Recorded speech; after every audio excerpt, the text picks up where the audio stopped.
In the name of Raila, I appeal that we focus on national wealth instead of personal wealth. I appeal that we work on quality education that will lead us to be people that God made us to be. I appeal that we have our nation in order, correct our health institutions so that it gives us the kind of life that we need to live. There are many others.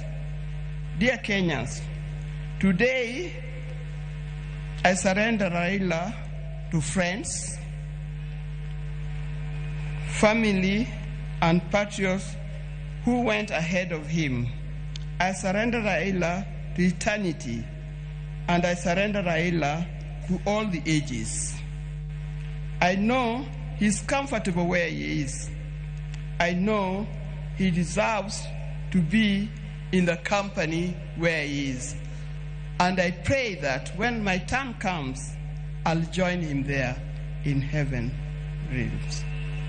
Fare thee well, my dear husband. Fare thee, Jane, father of our children. Fare you well,